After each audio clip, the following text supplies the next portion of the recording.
Hello friends, welcome to my channel. ഇന്ന് ഞാനൊരു north Indian പിക്കിളാണ് കാണിക്കുന്നത്. മാങ്ങയുടെ ഇത് ഞാൻ ചെറുതായിട്ട് കട്ട് ചെയ്തിട്ടുണ്ട്. പക്ഷെ ഇതിൻ്റെ എന്താ പറയുക, ഉള്ളിൽ ആ സീഡ് കളഞ്ഞിട്ട് അതിൻ്റെ ആ മാങ്ങേണ്ടീരെ കവർ ഇതിൻ്റെ മേലെ തന്നെ ഉണ്ട്, ഇതിൽ കൂടെ തന്നെ ഉണ്ട്. അതും കൂടിന് നമ്മുടെ നാട്ടിലെ പോലെ ഇങ്ങനെ പൂണ്ടിട്ടല്ല, അങ്ങനെ ഫുൾ കഷ്ണമാക്കിയിട്ട് ആ മാങ്ങേണ്ടി മാത്രം കളഞ്ഞിട്ടുള്ളതാണ്. ആ മാങ്ങേണ്ടീരെ പുറത്തുള്ള സ്കിന്ന് ഇതിൽ കൂടെ തന്നെയുണ്ട്.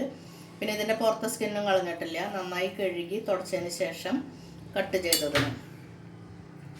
അപ്പോൾ അത് നമുക്ക് എങ്ങനെ ഉണ്ടാക്കുന്നത് നോക്കാം. ഞാനൊരു പാൻ അടുപ്പത്ത് വെച്ചിട്ടുണ്ട്.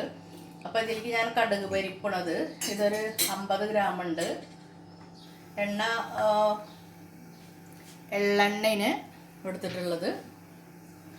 അപ്പോൾ അത് എണ്ണ ചൂടായതിന് ശേഷം നമുക്കിങ്ങനെ ഒരു നുള്ളു ഇട്ട് നോക്കാം ഇത് മേലേക്ക് പൊന്തലുണ്ടോയെന്ന്. മേലേക്ക് പൊന്തലുണ്ട്. അപ്പോൾ അതെല്ലാം ഞാൻ ഇടണം അതിലേക്ക്.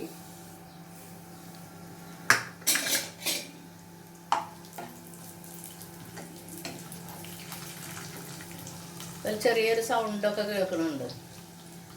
അപ്പോൾ അത് ഗ്യാസ് ഓഫ് ചെയ്യാം. അത് കേട്ട് കഴിഞ്ഞാൽ എന്നിട്ട് താഴേക്ക് ഇറക്കി വയ്ക്കാം.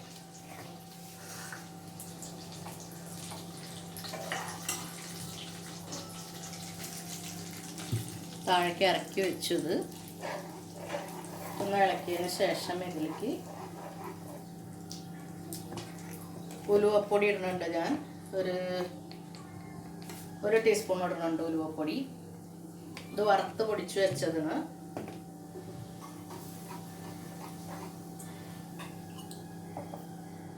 പിന്നെ ഒരു 1/2 ടീസ്പൂൺ മഞ്ഞൾപ്പൊടി ഇടുന്നുണ്ട്. അതിട്ടൊന്ന് ഇളക്കുക. അതിനുശേഷം മുളക് പൊടി ഇടുക. ഇത് 2 തരം മുളക് പൊടി മിക്സ് ചെയ്തതാണ്, കളറുള്ളതും കളറില്ലാത്തതും. ഇതൊരു 50 ഗ്രാം ഉണ്ടാവും.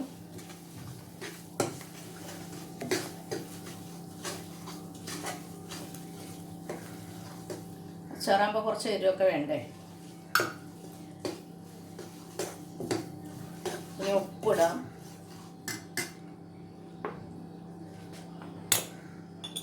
ഉപ്പ് പറയാൻ പറ്റില്ല എത്രയെന്ന്. ആദ്യം ഒരു 2 ടേബിൾ സ്പൂൺ ഇടാം. പിന്നെ ഒന്ന് 2 ദിവസം കഴിഞ്ഞിട്ടൊന്ന് ഇളക്കി നോക്കിയിട്ട് വീണ്ടും ഇടേണ്ട വരും. കാരണം മാങ്ങയുടെ പുളിക്ക് അനുസരിച്ചായിരിക്കും ഉപ്പ് നമ്മൾ ഇടേണ്ട വരിക. ശരിക്കും ഇതിൽ കൂടുതൽ എണ്ണ വേണം. അപ്പോൾ നമ്മളിനി ഒന്ന് ചൂടാക്കിയിട്ട് ഒഴിച്ചോട്ടാൽ മതി മേലെ. ഇതിൽ വിനീഗർ ഒഴിക്കില്ല, അവരെണ്ണയിന് മേലെ നിർത്തുക. പിന്നെ ഇതിൽ ഞാൻ കായം ഇടുന്നുണ്ട്. കായം വറുത്ത് പൊടിച്ച് വെച്ചതാണത്. കട്ടക്കായം വറുത്ത് പൊടിച്ച് വെച്ചതാ. അതൊരു ടീസ്പൂൺ ഇട്ടിട്ടുണ്ട്.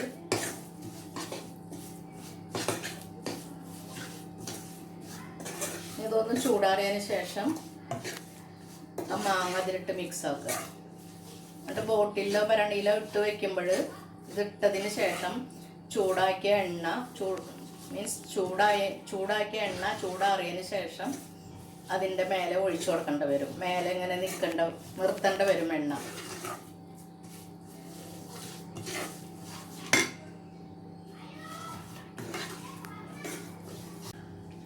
ഇത് ചൂടാറിയിട്ടുണ്ട്. ഞാൻ കുറച്ചും കൂടിയും എണ്ണ ചൂടാക്കി ഇതിൽ ചൂടാറിയതിന് ശേഷം ഒഴിച്ചിട്ടുണ്ട്.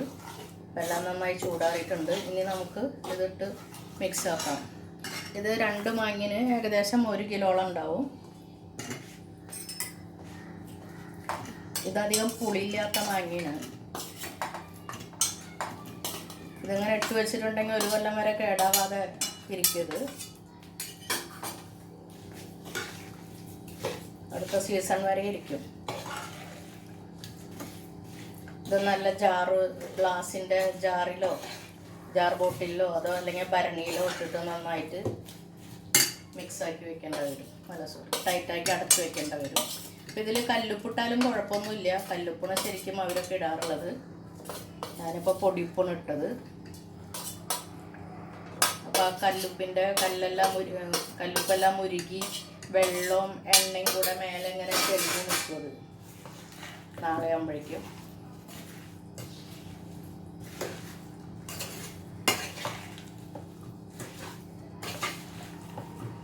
മാങ്ങ നന്നായിട്ട് തുടയ്ക്കണം, അല്ലെങ്കിൽ നല്ലോണം ഫാനിൻ്റെ താഴെ വെച്ച് ഉണക്കും. കുറച്ച് വെള്ളം ഇല്ലാത്ത പോലെ ആക്കണം, വെള്ളത്തിൻ്റെ പശിമയൊന്നും തീരെ പാടില്ല.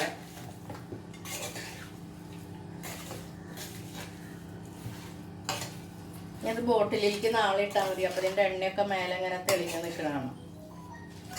അഥവാ കുറച്ച് എണ്ണ പോരായ്ക വന്നെങ്കിൽ ചൂടാക്കിയിട്ട് ചൂടാറിയതിന് ശേഷം ഒഴിച്ചാൽ മതി. അപ്പോൾ നമ്മുടെ അച്ചാർ തയ്യാറായി. നല്ല ടേസ്റ്റി അച്ചാറാണ്. അപ്പോൾ എല്ലാവരും തയ്യാറാക്കി നോക്കുക. മാങ്ങയുടെ സീസണല്ലേ, അപ്പോൾ അതുകൊണ്ട് മാങ്ങയൊക്കെ കുറച്ച് ചീപ്പിന് കിട്ടും. എല്ലാവരും തയ്യാറാക്കി നോക്കുക. അപ്പോൾ നിങ്ങൾക്ക് എൻ്റെ വീഡിയോ ഇഷ്ടപ്പെട്ടെങ്കിൽ നിങ്ങളെല്ലാവരും ലൈക്ക് ചെയ്യുക, ഷെയർ ചെയ്യുക. സബ്സ്ക്രൈബ് ചെയ്യാത്തവർ സബ്സ്ക്രൈബ് ചെയ്യാനും മറക്കരുത്. മറ്റൊരു വീഡിയോയുമായി വീണ്ടും എത്താം. Thank you.